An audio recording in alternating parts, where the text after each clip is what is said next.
What do you find comforting in life? Do you find comfort in nature? I know many people do. For myself, I seem to find comfort in warm things, like a hot cup of coffee, a warm bath. I've just recently lost both of my parents in a very terrible, violent tragedy. And I found myself desiring those things more than ever. I just felt like I always needed a cup of coffee. And it wasn't to drink it so much as it was just to kind of wrap my hands around it and feel the warmth. Whenever I had those moments of kind of like panic, I wanted to get in the bath. And I think there was just, because there was something comforting, about having the warm water surrounding me, like kind of enveloping me. And then I had some moments when I didn't even want to get out of bed, not from depression, but just because it was comforting to have those covers wrapped around me.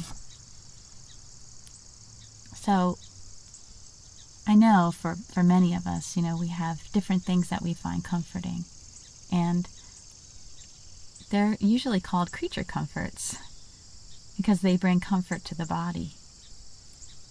But have you ever stopped to ask yourself, what is true comfort for you? The storm rolls past, the cup of coffee is consumed, you have to let the water out of the tub eventually, and you also have to get out of bed eventually. So what is true, lasting comfort? I think if we find ourselves constantly seeking comfort in the external, then it's a sign that we need to look internally, because the internal is seeking, and that internal is searching for true, lasting comfort. And again, I am making this video for INFJ personality types, those who claim the type. And I think for us, true comfort really has nothing to do with our exterior world, but has everything to do with the interior. I think for us, true comfort is to be real. If you stop and think about the definition of comfort, at its very basic level, it means to get relief from something. And I think for us, to be real is to experience true relief. That is true comfort for us. So I'm going to give you a little bit of context, and this is going to get a little bit personal just because I think it has to be. I can only speak from my experiences, and we all have different experiences in life, and I'm really hopeful that through sharing my experiences, perhaps someone out there will find something to relate to and something that will help you in your journey. But it's interesting when I look back at my childhood, I think of things, or things come back to me that I maybe had forgotten about. And here recently, as I've just been on this journey of figuring out who I am, these things are coming back to me at a fairly quick clip, I was just recently thinking about a stuffed animal I had when I was young. I had a stuffed owl. It was given to me as a Christmas gift. And his name, I don't know if it was a tag on the side, but his name was Obi. And I could have changed it, but I've always loved alliteration, so I kept it. So his name is Obi Owl. And someone told me that if you made a wish on the first star of the evening, your wish would come true. And for some reason, I wished more than anything that Obi could become real. I knew, even in my child's mind, that he was limited. He was stuck in this stuffed body, and he couldn't go out and fly with the other owls, and that just bothered me. And I loved him. I slept with him every night. He brought me so much comfort as a child, but I wanted him to be free. And so every night, when I saw that first twinkle in the sky, I wished for him to become real. And it's interesting now when I think about it, because I realized, or I recognized, the need to be real. And I needed the comfort of that stuffed toy because I didn't have the comfort from my parents. I couldn't voice it out loud, but I didn't receive the comfort that I needed. The comfort to be real. In other words, to be who I was. And I had great anxiety over this. It was always at nighttime for me. I remember going to bed was a scary thing for me because I couldn't sleep. I remember I would just lie there, Eventually, I shared a room with my two sisters, and I could hear them falling asleep. The TV would be on downstairs, and I could hear it being turned off. I could hear everything in the house just kind of quieting down, and my anxiety just grew because I couldn't sleep. And I'd watch those numbers on the digital clock just click by, and my anxiety would just grow and grow. And then finally, on the nights when I was able to sleep, at least my body was just so tired that I finally fell asleep, but my mind wouldn't let me sleep. And so I was sleepwalking. I would wake up all in different spots all over the house. I remember one time I woke up and I was staring at my parents, and I had no idea how I got there.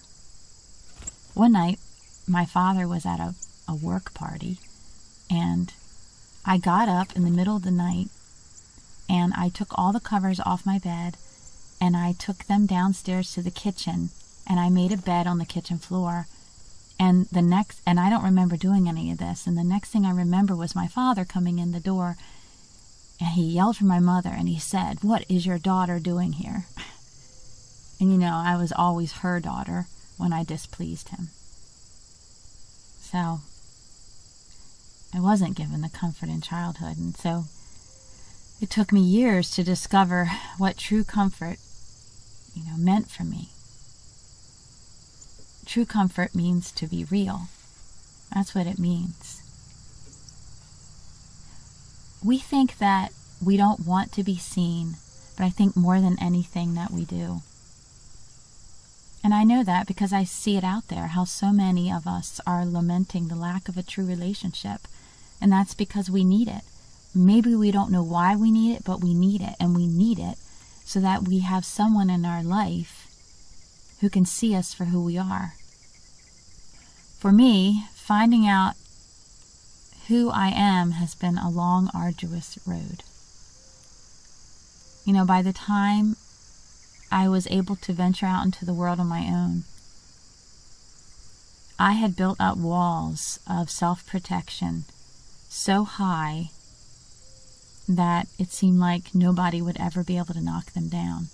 And those walls were necessary. I had to protect myself as a child from what I experienced in my home.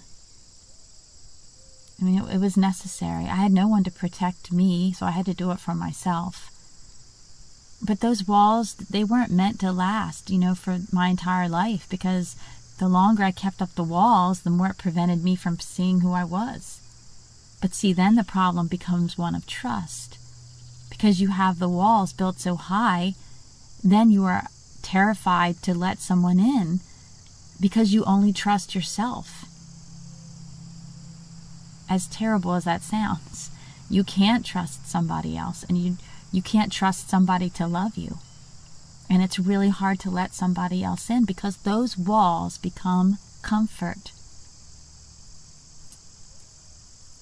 But walls are, if you think about a wall, they're forged from hard things, brick and mortar and steel and nails. And me personally, I had enough hardness. I experienced enough hardness in my childhood to last a lifetime. So I didn't need that. I needed tenderness. I needed warmth. I needed compassion. I needed understanding. I needed empathy. I needed protection. And I needed true love. That's what I needed. And I think when we finally decide that moment in our lives, and I don't know, how it happens for all of us, it's different. Maybe you're just tired of not knowing who you are. Maybe you come through a crisis and it finds you wondering who you are. But I think at that moment when you finally decide to let someone in to see you for who you are, and when that person comes alongside of you and knows the right questions to ask, and they help you do the work of discovering who you are, that's when you become real. That's when you find out who you are. That is what true comfort really is. We find comfort with someone we can be 100% real with. There's this inner sigh of relief when you find this person. It's like being able to breathe after holding your breath for hours. It's that feeling to it. And you don't need a lot of people like that in your life. You just need one or two. That's all it takes for you to experience true comfort, for you to start doing that work of discovering who you are. I don't know if you've heard of this book before, but it's called The Velveteen Rabbit, and it's a popular childhood classic. And the premise of the story is a little boy is given a stuffed rabbit for Christmas, and the rabbit is forgotten about, and the rabbit is neglected, and it's left to just, it's left with all the other nursery toys in the nursery. And the rabbit starts asking the hard questions in life. He wants to know, how do you become real? He's a stuffed toy, but he wants more than anything to become real. And so it's his journey, how do you become real? And I'll include the link below. It's in the public domain. You really should read it because I think it's a book that really speaks to us. But I just wanted to read just a little bit from the story to you. The rabbit is wondering what it means to be real, and so he asks the skin horse this question. "What is real?" asked the rabbit one day, when they were lying side by side near the nursery fender before Nana came to tidy the room. "Does it mean having things that buzz inside of you and a stick-out handle?" "Real isn't how you are made," said the skin horse. "It's a thing that happens to you. When a child loves you for a long, long time, not just to play with, but really loves you, then you become real." "Does it hurt?" asked the rabbit. "Sometimes," said the skin horse, for he was always truthful. "When you are real, you don't mind being hurt." "Does it happen all at once, like being wound up?" he asked, "or bit by bit?" "It doesn't happen all at once," said the skin horse. "You become. It takes a long time. That's why it doesn't often happen to people who break easily, or have sharp edges, or who have to be carefully kept.